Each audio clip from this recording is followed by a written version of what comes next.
예, 제 이름은 최창이라고 하고요.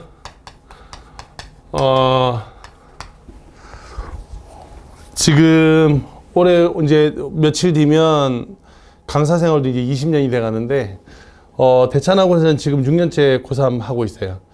어쨌든 지금 연말에 본 수업 들어가기 전에 항상 매년 요 하루에 화자 끝내기 수업을 했었는데, 어쨌든 만나서 반갑습니다. 오늘 지금 수업이 4시간이 예정이 돼 있는데 4시간 하고 나면 화작은 끝나요. 사실 화작은 더 이상 할 게 없습니다. 지금 그 교재 구성을 이제 따로 교재비를 받지 않고 프린트로 지금 준비했는데 2권을 줬어요. 하나가 그냥 아무것도 없는 거 하나, 하나는 연습 문제라고 돼 있는 거 하나예요. 그래서 요 연습 문제라고 돼 있는 건 집에 가서 풀어보시면 되는데, 일단 연습 문제부터 먼저 설명을 하고 요거 본교재 설명을 할게. 연습 문제는 작년, 재작년에 나왔던 사설 모의고사들 중에서 조금 어려웠던 화법과 작문을 모아가지고 이렇게 편집을 해 두었는데, 이게 보시면 알겠지만 이제 한 2장 정도 이제 원래 이제 순서대로 나오는 거니까 35번부터 45번까지 화법과 작문 문제가 나오고 나면 바로 그 뒤에 정답지가 붙어 있어요. 그래서 보고 바로 채점하고 보러 바로 채점하고 하게끔 이렇게 넣어놨는데, 아마 지금 안에 있는 구성으로 보자면 한 8회인가 6회인가 8회인가가 들어있을 겁니다. 그래서 요거는 연습해봐로 드린 거니까 지금 수업 시간은 필요하지 않아요. 요건 바로 넣으시면 됩니다. 가방에 넣어놓으시면 되고요. 그 다음에 연습 문제가 아니라 아무것도 적혀있는 여기는 이 교재가 우리 지금 오늘 우리 수업 시간에 다룰 본교재고, 여기는 이 본교재 안에는 제가 약간 오버해서 5회 정도를 넣었는데, 이 중에서 한 3회 정도를 우리 지금 수업 시간에 다룰 겁니다. 무슨 말인지 알겠죠? 3회 정도 다룰 건데, 요거는 이제 아까 전 구성하고 다르게 요렇게 문제가 나오고 뒤쪽에 한꺼번에 제가 답안지를 다시 묶어가지고 넣어놨어요. 왜 그러냐면, 얘는 사설 모의고사에서 나온 거라, 이 사설 모의고사는 해설지가 제공되지만 평가원은 해설지가 제공되지 않는단 말이지. 그래서 이제 평가원, 지금 여기 있는 건 다 기출문제고, 기출문제는 아예 답지를 따로 만들어가지고 이게 뒤에 넣어놨기 때문에 지금 이렇게 문제가 나오고 뒤쪽에 모아가지고 들어가 있다. 지금 여기는 이 5탭은 어떻게 구성되어 있냐면, 당장 한 달 전에 쳤던 수능 시험이 첫 회, 그 다음에 2장 넘어가면 작년의 수능 문제가 2번째, 또 2장 넘어가면 재작년 수능 문제가 3번째, 그 다음에 그 뒤에 그러니까 작년이 아니지, 아직 해가 안 바뀌었으니까 올해 9월, 올해 6월까지 해서 모두 5회가 들어가 있습니다. 무슨 말인지 알겠죠? 자, 그래서 오늘은 이 중에 수능 기출만 2회 내지 3회 정도를 지금 나랑 같이 풀어볼 건데, 자, 이제 오늘은 이제 내가 하는 얘기를 잘 듣고 여러분들이 완전히 여러분 걸로 좀 만드셨으면 좋겠습니다. 일단 첫 번째, 지금 아까 제가 이제 우리 이렇게 학생 신상 기록부 써내라고 한 거 보니까 다들 이제 고3 올라가는 건데, 이제 고등학교 2학년 때 모의고사와 고3 모의고사는 구성 방식이 다른 건 알고 있죠, 그죠? 수능 문제 풀어봤겠지? 구성 방식이 좀 다르니까. 무슨 말이냐면, 지금 고등학교 1학년, 2학년 때까지는 화법과 작문이 어디 있냐면 1번부터 10번까지 거기에 10문제가 들어있어요, 그죠? 그런데 지금 우리가 풀게 된 수능 문제는 선택 과목이기 때문에 맨 뒤로 가 있다, 번호상. 그래서 지금 여러분 보시면 알겠지만 한 장 넘겨서 거기 지금 우리 들어가 있는 여기는 보기만 해도 앞쪽에 34번까지 공통 문제가 나오고 뒤쪽에 이제 선택 과목 문제가 나오기 때문에 문항 번호는 35번부터 45번까지 모두 11문제입니다. 여기까지 됐죠? 그래서 기존에 원래 여러분이 풀던 화법과 작문보다 한 문제가 늘어. 일단 그것도 하나 있어. 그 다음 2번째가 뭐냐면, 2번째가 여기는 이 화법과 작문은 여러분도 잘 알다시피 언어와 매체에 비해서는 시간을 줄일 수 있는 계제가 그렇게 많지가 않아요. 그러니까 지금 이제 보통 이맘때에 내가 화법과 작문 특강을 한다 그러면 대부분 다 말려요. 왜냐하면 지금 아마 여러 학원에서 지금 특강을 시작한 건 화법과 작문이 아니라 다 언어와 매체일 겁니다. 이거 화법과 작문은 버려진 애들이야, 따지고 느낌이. 근데 사실 생각해보면 화법과 작문만 잘 봐도 언어 매체를 못지 않거든. 예를 들어 재작년에 이제 우리 수업 시작이니까 조금 이제 뭔가 이제 큰 각오를 가지고 한번 가보자는 얘기로 실제 얘기를 좀 하자면, 재작년에 가르치던 여자애가 하나 있었어요. 이제 세화여고 다니던 친구야. 여기서 이제 마지막에 지금 내가 하고 있는 게 이간모의고사 풀이반인데 모의고사 풀이반 할 때 들었던 친구인데, 이 친구가 이제 한 3등급 정도, 2등급, 3등급 왔다 갔다 하던 등급에서 이제 하반기에 접어든 거예요. 여름방학 즈음이. 그래서 와서 열심히 공부했어. 그리고 여름방학 끝날 무렵에 이감 모의고사를 엔간하면 다 이제 이감 모의고사 뭔지는 알 테니까 하나 내지 2개 틀리는 정도까지 올라온 거야. 이제 기본적으로 국어를 조금 하는 친구긴 했어도 어쨌든 성적이 잘 나왔어요. 그리고 9월 모의고사 때 다 맞았단 말이지, 국어를. 그래서 내가 그때 그런 얘기를 했어. 걔가 이제 선택 과목이 화법과 작문이었단 말이지. 사실 다 맞는 거면 화법과 작문보다 언어와 매체가 유리하죠. 평균 점수를 더 받으니까. 그래서 언어와 매체를 하지 그랬니라고 했더니 걔가 한다는 말이 그거였거든. 일단 첫 번째, 문법은 자기랑 맞지 않대. 지금 이제 너네도 다 그래서 지금 화법과 작문을 했을 거라 봐, 나는. 문법은 자기랑 맞지 않대요. 암기하는 거 너무 싫다는 거야. 1학년, 2학년 때 내신으로 언어 매체를 했는데 한 번도 점수를 곱게 맞아본 적이 없대. 그 다음에 두 번째가 자기는 어쨌든 서울대를 서울대 가려고 생각을 하고 있는데, 모든 학생이 다 서울대 가려고 생각을 하고 있으니까 가려고 생각하고 있었는데, 언어 매체로 공부할 시간에 자기는 지금 부족한 게 수학이라 수학을 더 공부하고 싶다는 거야. 그래서 결론적으로 걔는 서울대 의대를 갔어요. 결론만 얘기하자면 국어를 다 맞았거든. 그러니까 무슨 말이냐면 화법과 작문을 선택해도 다 맞으면 된다, 알겠죠? 다 맞으면 언어 매체 선택하는 것보다 훨씬 더 유리할 수 있다. 내 말이 이해되니? 그렇기 때문에 여기는 이걸 다 맞아야 되는데 문제가 하나 있어. 이 화법과 작문은 다 맞는 게 문제가 아니라 시간을 어쨌든 조금 더 줄여야 되잖아, 그지? 근데 언어 매체에 비해서 시간 줄이는 게 약간 한계가 있는 이유는 여기 나온 지문은 EBS 교재를 연계하더라도 우린 연계바를 느낄 수가 없고, 두 번째가 연계가 된다 한들 상관이 없고, 세 번째가 뭐냐면 결국에 여기 있는 지문을 안 읽고는 문제를 풀 수는 없어요. 그러니까 오늘 지금 우리 수업의 대전제야, 대전제. 잘 들어봐. 나는 이제 내 소개를 이제 하다 말았으니까 내 소개를 하자면, 나는 학교는 고대 국문과를 나왔어요. 그러니까 고대 국문과 나왔으니까 우리 고등학교 때 국어 공부했던 건 국어 공부한 거 아니라고 치고, 대학 때부터 한 게 국어 공부라고 치면 대학 내내 국어 공부를 했어요. 그리고 난 다음에 대학교 3학년 끝나고 4학년 올라갈 무렵에 학원 강사를 시작해서 지금까지 학원 강사를 하고 있어. 그러니까 지금 대충 액면가를 봐도 나이가 뭐 20대, 30대는 아닐 것 같잖아, 그지? 그러니까 지금 한 20년 됐어, 이제 강사 생활을 한 지가. 중간에 취업을 준비해 본 적도 없고, 다른 곳에 취업을 하겠다는 생각 자체 해본 적도 없어요. 그냥 학원 강사만 계속 해왔어. 그리고 올해로 재수종합반도 지금 15년이 넘어가, 이제. 재수종합반 수업을 한 지도. 그래서 이제 이렇게 수업을 하고 있는데, 이렇게 문제를 풀다 보면 아무래도 내가 너보다는 국어 공부를 더 많이 하지 않았겠어, 그지? 대학교 때부터 국어 공부한 거 치면 20년이 넘었을 테니까 20년 넘게 국어 공부를 하다 보면 당연히 너보다는 빨리 풀어요. 그렇죠? 지금 이 나이 먹도록 시간 안에 문제를 못 풀려고 하면 그것도 병신인 거야. 무슨 말인지 되지? 그렇기 때문에 시간은 분명히 남지. 너하고 또 똑같이 시험 시작해서 문제 풀라 그러면 훨씬 빨리 풀어. 예를 들어서 문학의 경우에는 17문제를 푸는데, 이제 처음부터 내 자랑하는 게 아니야, 절대. 생각을 해봐. 20년의 교육 국어 공부면 그렇게 해야 되지 않겠어? 17문제를 푸는데 10분 남짓이면 다 풀어요. 왜냐하면 그 중에 거의 대부분은 내가 읽어봤던 지문들이야. 그러니까 자, 한번 생각해 보자고. 시간을 줄이는 가장 좋은 방법은 지문을 안 읽으면 돼. 지금 내 말 여기까지 무슨 말인지 이해되죠? 지문을 읽지 않으면 당연히 시간이 단축이 돼. 내가 이 지문을 알아. 예를 들어 소설이 나왔어. 이 소설 대학 때 읽었건 내가 학원 강사를 하면서 읽었건 언젠가 한번 읽어봤던 지문들이 대부분 나온단 말이지. 그러니까 지문을 안 읽어도 되니까 당연히 여러분보다는 시간이 훨씬 많이 단축이 돼요. 여기까지는 됐지? 그러면 지문을 안 읽으면 시간이 줄어. 예를 들어 언매도 마찬가지입니다. 문법의 경우도 앞에 5문제 같은 경우는 2분 안짝에 5문제를 풀어요. 왜? 보면 답이 손들고 있어. 그냥 하면 돼. 그걸 모른다는 게 더 이상한 거라니까. 20년 넘게 했는데. 우리가 생각을 해보면, 내가 설명회 때문에 나 엄마들한테 한 얘기가 있어. 20년간 아파트 입구에서 손만두를 빚어 팔았어도 지금쯤 생활의 달인에 나와. 그치? 막 눈 감고 막 무슨 이렇게 밀가루 반죽하면 막 똑같은 그람수로 뜨고 막 이럴 거 아니야. 그러니까 당연히 문법 이런 건 틀려서도 안 되지만 시간이 걸려서 문제를 푸는 것도 이해가 안 돼. 지금 내 입장에선. 근데 내가 항상 하는 얘기 있어. 나처럼 되려면, 그래, 대학 때 공부했던 건 수능에 도움이 안 된다고 보고, 그 다음에 강사 초창기에는 내가 중등부 가르쳤으니까 중등부 가르쳤던 경력 빼고 나면 재종만 15년이니까 15수 하면 나처럼 돼라고 얘기를 해. 15수 하면. 근데 우리는 지금 올해 1년 만에 끝내야 되잖아, 그지? 그렇기 때문에 여기는 이 화법과 작문을 시간을 줄일 수 있는 방법은 없어.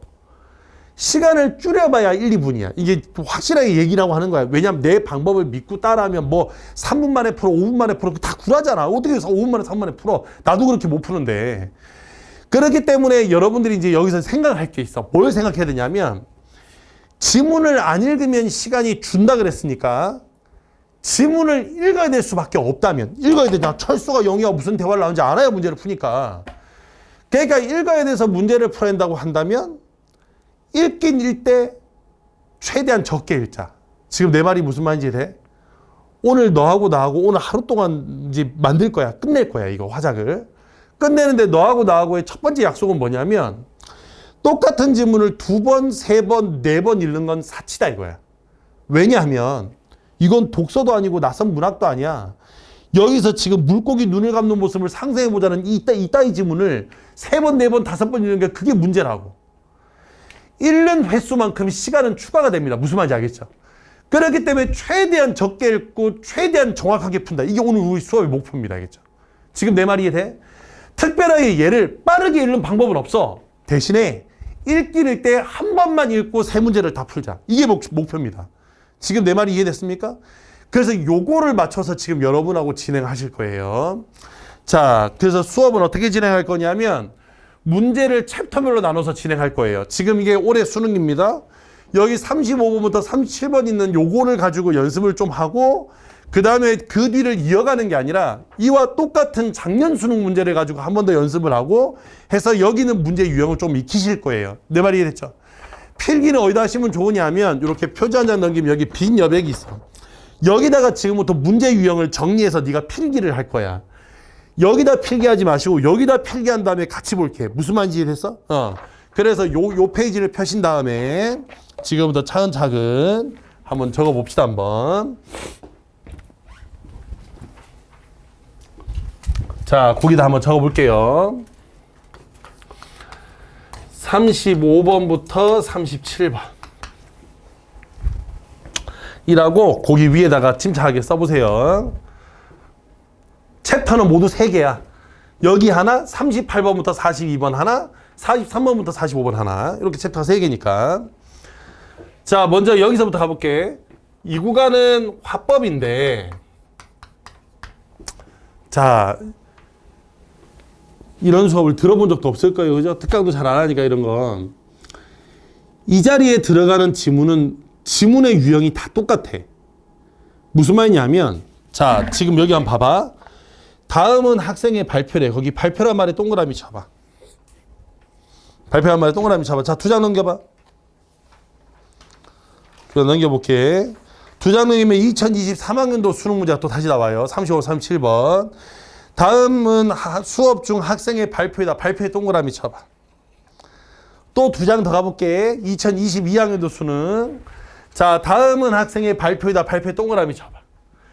자, 지금 3년 연속 이 자리에 뭐가 나오냐면 발표가 나왔어요. 또 2장 넘어가 볼게. 자, 2장 넘어가면 작년 뭐 한다고? 9월 모의고사입니다. 올해 9월 모의고사. 또 뭐야? 또 발표야. 또 2장 넘어가 볼게. 2장 넘어가면 이제 이걸 여러분 이해를 해야 돼. 그 다음 뭐야? 이번에는 학생들을 대상으로 한 강연의 동그라미. 발표가 아니라 강연이네? 똑같은 거예요. 발표랑 강연이나. 그러니까 무슨 말이냐면 여기는 이 35번부터 37번 자리는 네가 한 번도 생각을 한번 해본 적 없을 건데 여기에 나오는 지문은 모두 발표문이나 혹은 강연이나 수업 시간에 발표, 강연 이런 거 라디오 방송문 이런 게 나옵니다. 알겠죠? 이런 게 나옵니다. 그래서 이 자리에 들어가는 이 화법 문제는 한 사람이 여러 사람에게 일대 다 말하기 방식이에요. 한 사람이 여러 사람에게 말하는 방식이에요. 이 자리에는. 그렇기 때문에 여기는 말하는 사람만 존재할 뿐 청자는 여기에 대화에 개입되어 있지 않다. 이해가 됐죠? 지금 여기까지 무슨 말인지 됐지? 그러니까 우리 다음 장에 나오는 화법 문제는 학생 1번, 학생 2번, 학생 3번이 토론을 나눈단 말이야. 의견을 교환을 나누지만 여기 있는 이 위치에 들어가는 건 무조건 한 사람 말하기야. 이해가 됐죠? 한 사람 말하기야. 자, 그럼 잘 봐. 여기는 이 화법에 문제는 세 문제가 나와요. 근데 이 세 문제도 정해져 있어요. 어떻게 정해져 있냐면 항상 35번 문제는 말하기 방식에 대한 문제가 나옵니다. 자, 옆에 페이지 한번 볼게요. 옆에 페이지 슥 보시면 첫 문제가 뭐냐? 위 발표자의 말하기 방식으로 가장 적절한 것은 하서 말하기 방식 문제가 나와. 보이죠? 자, 그 다음에 36번 문제는 항상 이 자리에 뭐가 들어가냐 하면 뭐 발표를 준비하기 위해 참고한 자료, 참고한 내용, 참고한 메모를 통해서 내가 어떤 내용으로 말할지 말하기 내용에 관련된 문제가 나옵니다. 자, 여기 35번과 36번 문제는 문제가 다른 거예요. 다르다는 걸 인식하고 있어야 돼. 자, 다시 한 번 더. 내가 하루에 화작을 끝낼 수 있다고 너네한테 자신 있게 말할 수 있는 건 뭐냐면 지금 배우고 있는 요 문제 스타일 그대로 작년 수능도 재작년 수능도 작년 9월도 작년 6월도 다 똑같아. 한 번만 이렇게 딱 정리하면 끝나는 문제인 거야. 이 화법과 작문은. 무슨 말인지 알겠죠? 그리고 너는 앞으로 화법과 작문에 어떠한 것도 들을 필요가 없어. 그냥 기출문제만 열심히 풀어보면 돼. 어차피 문제 내용은 똑같기 때문에. 만일에 정말 미친 척하고 평가원이 문제 내용을 틀 거라면 6월, 9월 중에 한 번은 분명히 실험을 할 겁니다. 이해가 됐어? 그건 만일에 그렇게 막 미친 척하고 문제 유형을 틀어버리면 그건 그때 가서 대비하면 되는데 지금까지 그런 모험을 한 적은 없다. 알겠죠? 내 말이 이해되니? 문제 유형을 바꾸거나 모험을 한 적은 없어. 항상 이런 문제로 나왔기 때문에 특히나 선택 과목제로 바뀌고 나온 다음부터는 단 한 번도 예외가 없어요. 무슨 말인지 알겠죠? 문제 유형이 틀어진 적이 없어. 그러니까 2022학년도 6월 모의평가부터 지금까지 총 9번의 시험을 치는 동안 한 번도 문제 유형이 바뀐 적 없다. 알겠죠? 자, 그럼 다시 할게요.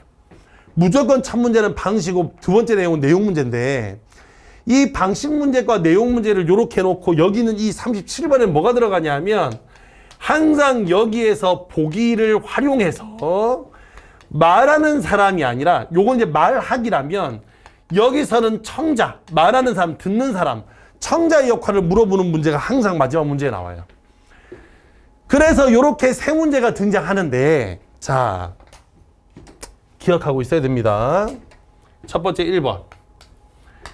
일단 처음에 이제 화법과 작문을 풀어야지라고 딱 시작하자, 스타트 하잖아? 그럼 맨 먼저 뭐부터 하냐면 요 순서대로 돼 있는지 먼저 문제를 확인하세요. 요 순서대로 문제가 나오는지 문제를 먼저 확인하는 거야.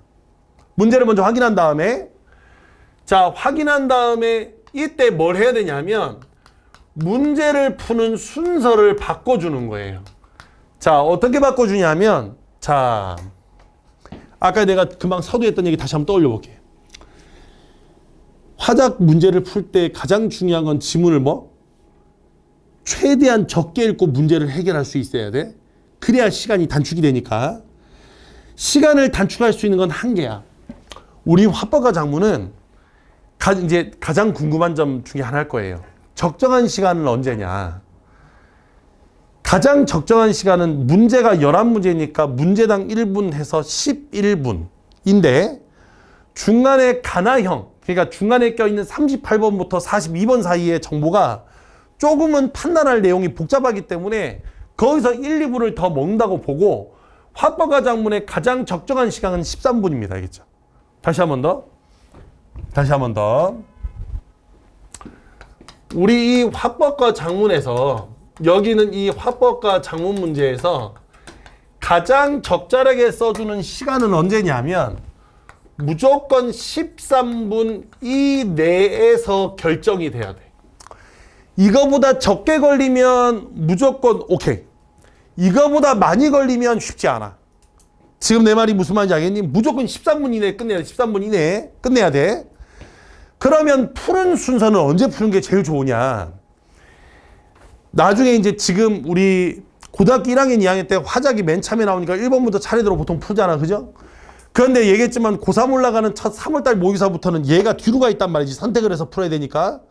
그럼 언제 푸는 게 제일 좋으냐 하면 이건 개인마다 다 달라. 이 개인의 개취야. 처음에 모의고사를 딱 보면, 수능을 딱 보면, 수능시험지 고3 올라가서 보게 되는 모의고사를 딱 보면 1번부터 독서가 나와요.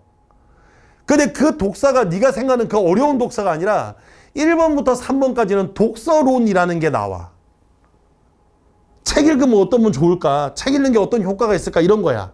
그러니까 네가 알고 있는 인문철학지문이나 사회경제지문보다는 훨씬 더 쉬워. 여기까지 됐지? 그래서 여기는 이 세 문제 7점짜리가 나오는데 이 세 문제 문제를 풀 때 지문 읽고 문제 세 문제를 풀어야 되니까 보통 5분 이내로 풀어야 돼. 그래서 가장 일반적인 방법은 독서론 세 문제를 풀고 가운데 있는 독서와 문학을 건너뛰고 뒤로 와서 화법과 작문을 문제를 푼 다음에 문학 풀고 독서 풀고 이게 일반적인 방식이야. 지금 내 말이 이해돼? 그러니까 고3 때 문제를 푸는 순서가 1번부터 3번까지 독서론 풀고 35번부터 45번에 있는 화작 풀고 그 다음에 18번부터 34번에 있는 문학을 풀고 그 다음에 마지막에 4번부터 17번 안에 들어있는 독서를 푸는 거야. 지금 내 말이 이해됐죠? 그래서 독서론 풀고 화작 풀고 문학 풀고 그 다음에 마지막에 독서를 몰아서 풀고 보통은 이렇게 풀어. 네가 알고 있는 모든 선배들은 문제 푸는 순서를 보통은 이렇게 풀어.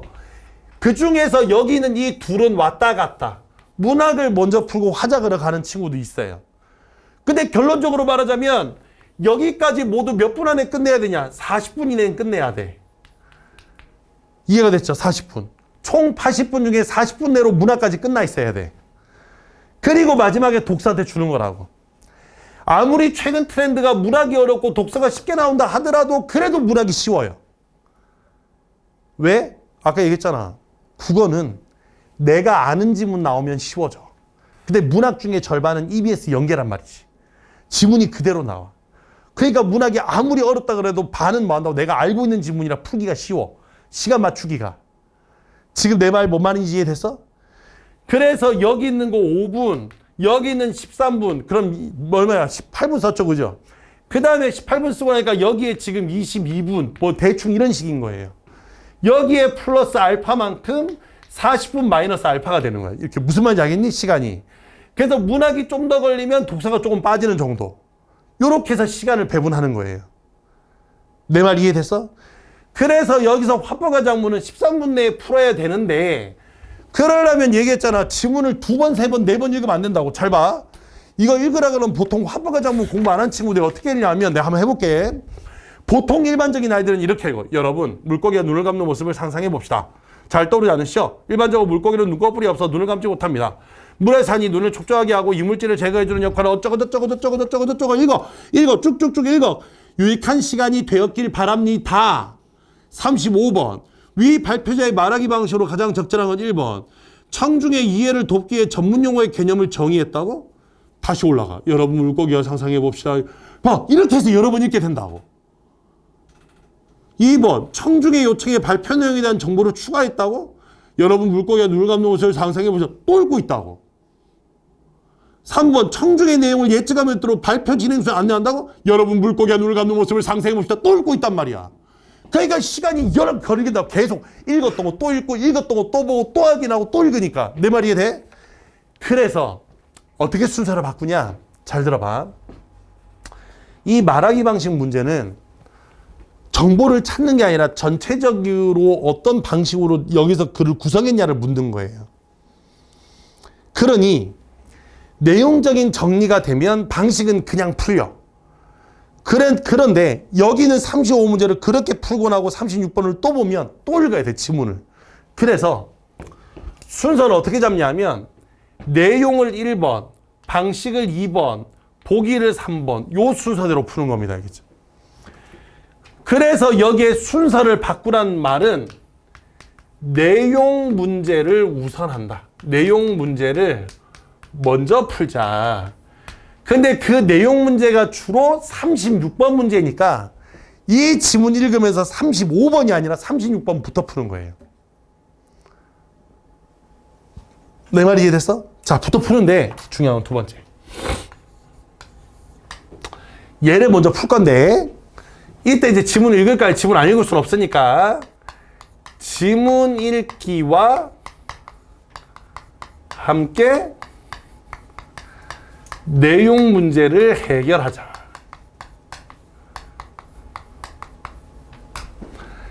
자, 이 말은 무슨 말이냐면 잘 들어봐.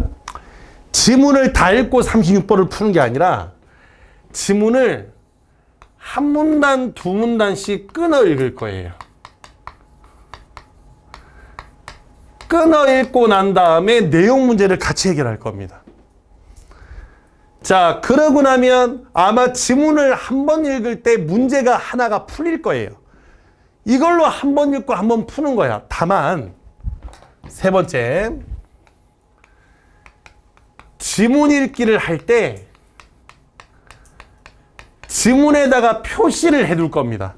자, 어떤 표시를 할 거냐면, 자, 우리 한번 상식적으로 생각해봐. 요거는 이제 우리가 방법적인 것만 익혀지면 돼. 읽으면서 36번을 해결하는데 다 풀고 나면 몇 번을 풀어야 돼? 35번을 풀긴 해야 되잖아, 그지? 근데 얘를 또 하려면 또 찾으려면 또 뭐 해야 돼? 또 읽어야 되잖아. 그래서 어차피 지문을 읽을 때 내용 문제를 함께 해결할 거면 밑줄로 표시할 때 중심 내용에 표시하는 게 아니라 35번 문제와 연관되는 데다가 표시해 두는 거예요. 왜? 나중에 35번 문제 풀기 좋으라고. 자, 그래서 어디다가 표시해 둘 거냐? 약속이야. 괄호 쳐져 있는 거 나오면 다 밑줄로 표시해 두세요. 이거 한번 해볼 겁니다. 이게 지금 내가 하는 말이 무슨 말인지 한번 해보면 돼. 자, 괄호 쳐놓은데 표시해 둘 거야. 그 다음에 물음표나 느낌표나 따옴표 등이 나오면 거기에다 표시해 둘 겁니다. 뭐 질문을 했네 안 했네, 청중의 질문을 통해 관심을 유도했네 안 했네, 이런 거 물어볼 거니까 여기다 표시할 거예요. 자, 그 다음에 뭐에다 표시할 거냐면 구체적인 수치가 나오면 거기에 표시할 겁니다. 그게 수치가 됐든 무슨 연도가 됐든 뭐 등등등 이런 거에 다 표시해 둘 거예요. 구체적인 수치를 뭐 활용해서 어쩌고 저쩌고 이런 말 나올 거란 말이지. 여기다 표시해 둘 거야. 그 다음에 네 번째, 출처. 뭐뭐에 따르면 이렇게 돼 있는 데는 내가 밑줄로 표시해 둘 겁니다. 지금 그래도 고등학교 1학년, 2학년 때 모의고사를 몇 번 풀어봤으면 알겠지만 지금 내가 표시하라는 데가 뭔지 알겠지? 요게 35번에 보면 구체적인 수치를 활용하여 어쩌고 저쩌고 요 선지 대비하는 거야. 여기에 출처를 밝혀서 신빙성을 제공한다. 이런 거 지금 대비하는 거야. 그래서 보통 요게 나와. 결국에 지금 첫 번째 문제에서 물어볼 건 거의 대부분 이거거든. 그 다음에 미음에 뭐냐면 비유적인 표현들. 비유적인 표현들 나오면 거기다가 표시해 둘 거예요. 그러면 머릿속으로 생각합니다. 뭐뭐 같이, 뭐뭐처럼, 뭐뭐 듯이 나오면 나 표시해 두겠다고 생각해 두는 거예요. 자, 그러면 이제 해봐야지. 지금 내가 하는 말을 해봐야 무슨 말인지 알아. 자, 딱 이제 폈어, 이제. 오늘 이제 수능 날이라고 생각해 볼게. 딱 펼쳤어. 35번은 말하기 방식이고 36번은 지금 여기서 발표 계획이고 37번은 학생들의 반응이니까 청중의 반응이네. 오케이. 그러면 36번 위에 1번이라고 써봐. 36번 위에 1번. 35번 위에 2번. 37번 위에 3번. 여기다 1번, 여기다 2번, 여기다 3번 이렇게 써두는 거야. 자, 순서는 얘가 1번이고 얘가 2번이고 얘가 3번이야. 이 순서대로 풀 거야. 그러면 지문 읽으면서 여기 있는 문제 같이 해결할 거예요. 자, 첫 번째 문단 가보겠습니다. 여러분, 물고기가 눈을 감는 모습을 상상해 봅시다. 청중의 반응을 살피며 밑줄. 잘 떠오르지 않으시죠? 물음표 동그라미. 자, 내용에 밑줄 치는 게 아니라 그런 데다 밑줄 표시하는 거예요. 일반적으로 물고기는 눈꺼풀이 없어 눈을 감지 못합니다. 물에 사니 눈을 촉촉하게 하고 이물질을 제거해주는 역할을 하는 눈꺼풀을 필요 없는 거죠. 그런데 사람의 눈꺼풀처럼 눈을 덮어주는 피부가 있어 눈을 개폐하는 물고기가 있다고 합니다. 오늘은 그 물고기에 대해 발표하겠습니다. 자, 36번에 1번 보세요. 기억이 딱 봐도 도입부라고 적혀있으니까 도입부는 첫 문단이지. 청중의 관심을 끌기 위해 물고기에서 흔히 보기 어려운 모습을 떠올리도록 청중에게 요청해야 되겠어. 맞네. 1번 치워.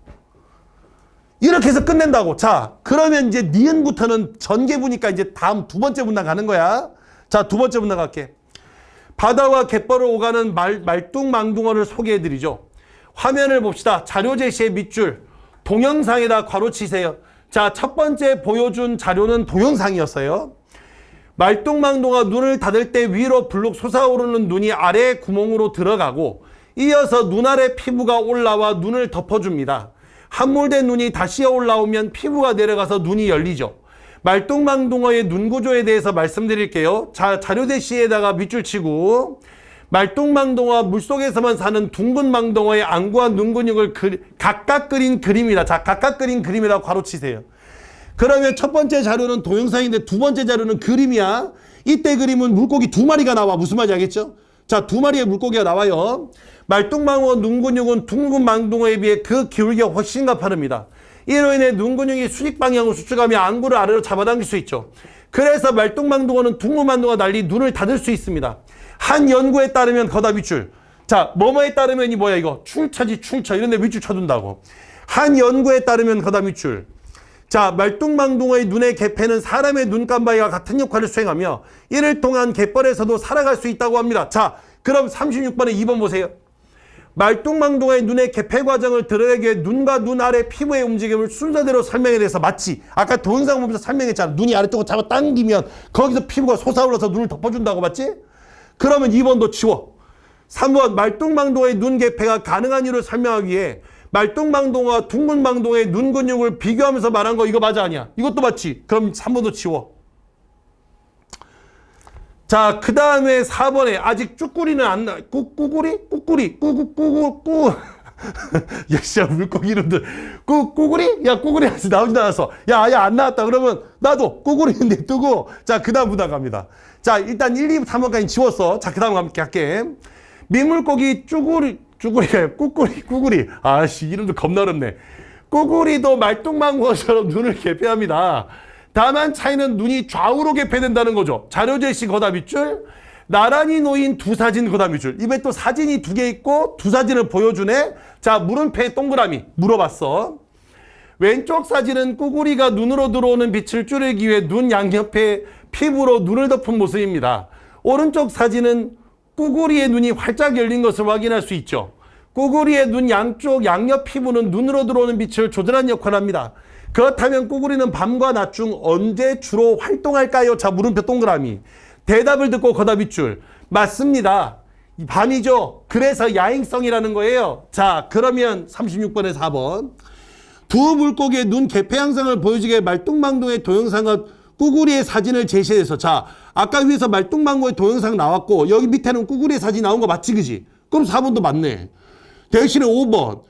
두 사진을 화면에 순차적으로 제시한 게 아니라 한꺼번에 제시했죠. 왼쪽과 오른쪽에. 그래서 정답 몇 번? 5번.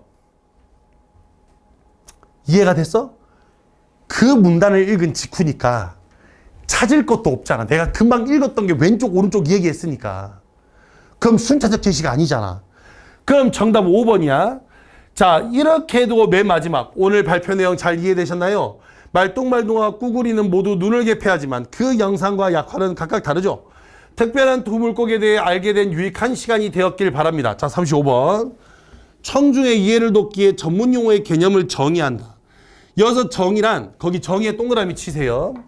정의란 건 뭐가 나와야 되냐면 뭐뭐란 뭐뭐이다가 나와야 되는데 여기서는 눈꺼풀 얘기만 잔뜩 했으니까 어려운 전문 지식을 뭐 한다고 개념 정의를 한 적이 없어.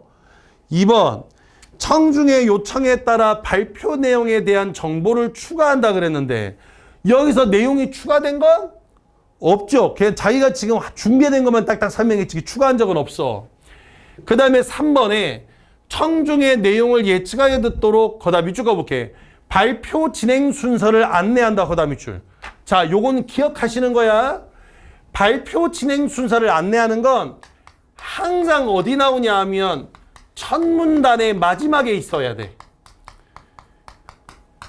그러면 이 말이 맞냐 아니냐를 확인하려면 첫 문단 마지막 가보면 압니다. 알겠죠? 자, 첫 문단 마지막 가더니 있어 없어 그게? 없어? 없어. 없는 거야. 없어 없는 거야. 그럼 지워. 청중의 참여를 이끌어내기 위해 질문을 하고 질문 한두 번 한 게 아니라 물음표 몇 번 나왔다 그지? 거기에 청중의 반응을 확인한 건 맨 마지막 물음표. 청중의 대답을 듣고가 있었지. 그러면 대답을 듣고가 있었으니까 정답 몇 번이야? 정답은 4번이 되겠네. 청중과 공유하는 기억을 환기하여. 자, 여기서 발표 주제를 선정하게 된 계기 거다 밑줄. 얘들아, 발표 주제를 선정하게 된 계기도 어디 있어야 돼? 얘도 첫 문단 내에 제시되어 있어야 되겠죠. 그죠? 첫 문단에 그냥 상상해 보세요 밖에 없으니까. 여기서 공유한 적은 있다 없다? 없어. 그래서 35번의 정답 몇 번이다? 4번. 여러 번 안 읽어도 되네. 그지? 그러니까 이 느낌이 왔어? 이 두 문제를 묶어가지고 한 방에 읽고 필요한 정보만 다시 한번 확인하고 문제 푸는 거야. 이러면 지문을 여러 번 안 읽어도 되니까 지금 내가 말을 길게 해서 그렇지 시간이 뭐 한다고. 오래 걸릴 이유가 없는 거예요. 한 번 읽고 문제 푸는 거니까. 이해됐어? 자, 여기에 마지막 37번은 마지막 37번 봐봐. 발표 내용을 바탕으로 학생들의 반응인데 이건 뭐가 중요하다? 그냥 보기가 중요한 문제예요. 그래서 여기에 마지막 4번을 달면 1, 2, 3번대로 하되 마지막 4번의 37번 문제는 여기는 이 37번 문제는 지문과 보기가 있다면 무조건 보기가 중요하다. 그래서 지문 가지고 36번과 35번을 차례대로 풀고 이제 보기 보면서 37번 풀면 끝나요. 학생 1번. 눈꺼풀이 없는 다른 물고기들을 눈으로 들어오는 빛의 양을 어떻게 조절하는지에 대한 설명이 빠져 있어서 그것을 알고 싶어. 1번에 발표에 언급되지 않은 내용을 통해서 궁금증을 드러내고 있다. 1번 맞네. 지워. 상어에도 눈꺼풀 같은 피부가 있다고 알고 있어. 그 피부가 꾸구리 눈에 아씨 이름 겁나 어렵네. 꾸구리 눈에 있는 피부와 같은 역할을 수행하는지 누리집에서 검색해 봐야지. 자신의 배영식을 떠올리고 있는 거 맞고. 그 다음에 3번의 학생 3은 말똥망둥어 눈의 개폐가 사람의 눈깜빡이 같은 역할을 한다는 것은 흥미롭지만 그 연구 결과가 믿을 만한 것일까? 관련 내용을 도서관에서 찾아봐야 되겠어. 발표에 제시된 내용을 신뢰할 수 있는가에 대해 의문을 제기하고 있다. 맞지요? 자, 4번에 학생 1번과 3번은 모두 발표 내용을 통해 알게 된 정보의 효용성. 자, 여기서 효용성이란 말에 네모치세요. 이 37번에 가장 많이 나온 용어야. 여기서 효용성이란 건 뭐냐면 쓸모야, 쓸모. 여기는 이 효용성이란 말은 청자에게 얼마만한 쓸모가 있느냐, 얼마나 유용하냐 이거예요. 그런데 학생 1번과 3번은 유용함을 판단한 적이 없어. 난 이래서 이게 너무 좋았어. 나 이렇게 해볼 거야. 이런 거 한 적 없어. 그래서 이 효용성은 주로 뭐냐면 난 이렇게 해볼 거야. 보통 이런 말들이 붙어 있습니다. 이 효용성이란 말은. 이걸 통해서 나는 이렇게 해볼 거야. 이런 거. 이 발표 내용을 통해 난 이걸 알았으니까 난 이렇게 해볼래. 이게 효용성이에요. 지금 그런 얘기를 한 적 없으니까 정답 몇 번? 4번. 이렇게 하면 지문 한 번 읽고 문제 다 푸는 거예요. 이해가 됐나요? 자, 2장 넘겨봐. 요거 한 번 더 연습 한번 해봅시다. 자, 그 다음 한 번 더 연습해야 확실하게 내 거 되니까 한 번 더 연습해볼게. 자, 이제 작년 수능에 2023학년도 수능 문제 35번부터 37번이에요. 자, 35번 문제는 말하기 방식이고 36번 문제는 또 자료가 나오고 37번은 학생들의 반응이에요. 똑같죠, 문제? 그럼 몇 번이 1번이야? 36번 문제 위에 1번. 얘 2번, 얘 3번이야. 끝났지? 항상 똑같아. 그런데 내가 문제를 왜 확인하라고 했냐 하면 가끔 사설 모의고사들은 장난질을 쳐놔. 뭐를? 이 두 개의 순서를 바꿔놔. 지금 내 말이 뭔 말인지 이해됐죠? 그래서 확인은 해야 돼. 무지성으로 가면 안 돼. 이해가 됐죠? 확인은 해야 돼. 자, 그러면 자료 1번, 자료 2번, 자료 3번이 나오네. 오케이, 알겠어. 자, 읽어볼게. 안녕하세요. 발표를 맡은 땡땡땡입니다. 지난 수업 시간에 우리는 도로에서 볼 수 있는 안전 설계에 대해서 배웠는데요. 이와 관련한 유익한 내용이 있어 소개하려 합니다. 자, 지난 수업 시간에다 괄호 쳐두세요. 이거 아마도 뭐 지난 시간에 경험을 공유하는 경험을 통해 뭐 이런 거 나올 것 같지, 그지? 그냥 이런 데 표시해 두는 거야. 이런 거 나오면 이제 하면 되니까. 여러분, 달리는 차 안에서 특정 구간을 지날 때 드르륵 하는 소리가 들리며 차가 진동하는 것을 느껴본 적 있나요? 물음표 동그라미. 대답을 듣고 밑줄. 많은 분들이 경험했군요. 여러분들이 느낀 진동은 도로에 시공된 홈 때문일 수 있습니다. 자료의 식어다 밑줄. 자, 기억이래. 왼쪽은 진행 방향과 일치하는 세로 홈을, 오른쪽은 진행 방향과 수직인 가로 홈을 진하게 표시한 그림입니다. 세로 홈은 도로에 살얼음이 생기는 일을 줄이고, 가로 홈은 제동거리를 줄여줘. 자, 옆에 봐봐. 자, 옆에 딱 보고, 그러면 기억의 자료가 뭐야 돼? 자료 몇 번? 자료 1번이어야 되겠지, 그지?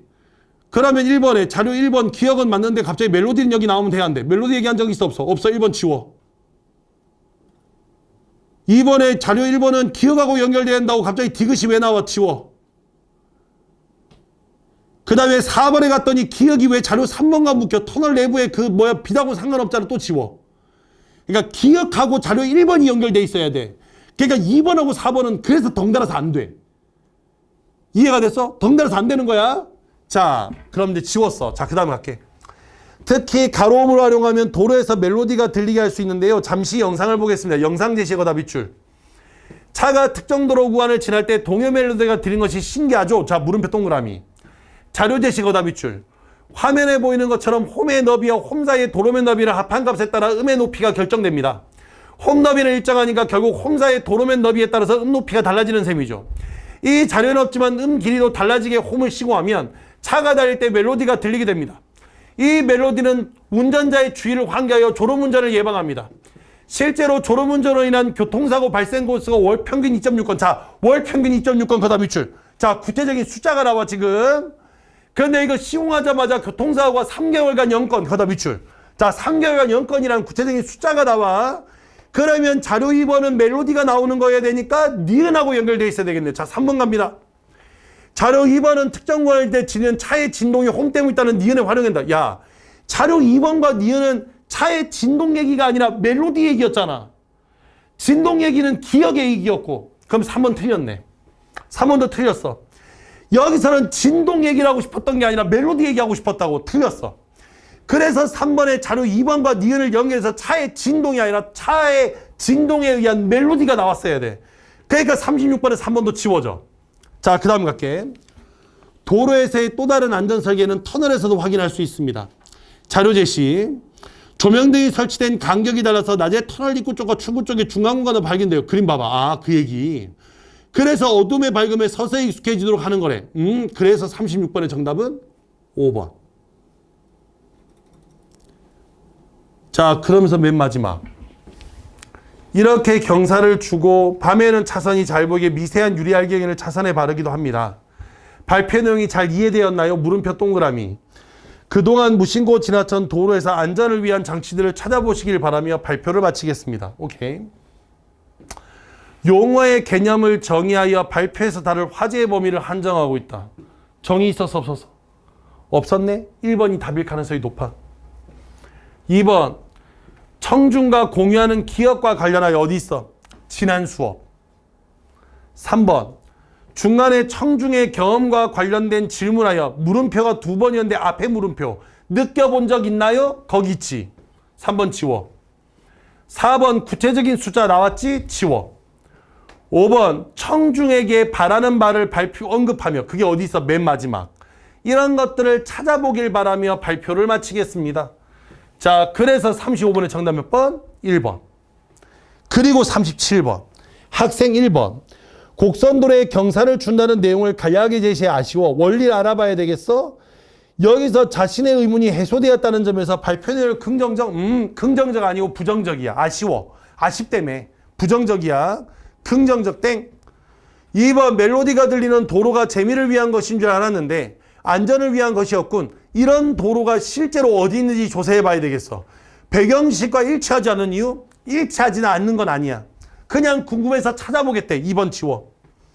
3번 학생 1과 학생 2는 모두 발표에서 언급된 내용과 관련하여 추가적인 정보를 탐색하려 하고 있대.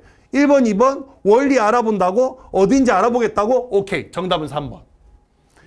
4번에 새롭게 알게 된 정보가 사실과 부합하는지 사실 부합 여부하고 상관없어. 특히 3번. 여기서 그냥 방법이 뭔지 밝기가 다른지 알고 싶다 그랬지 사실 판단은 아니잖아. 그게 진짜야? 그건 아니잖아.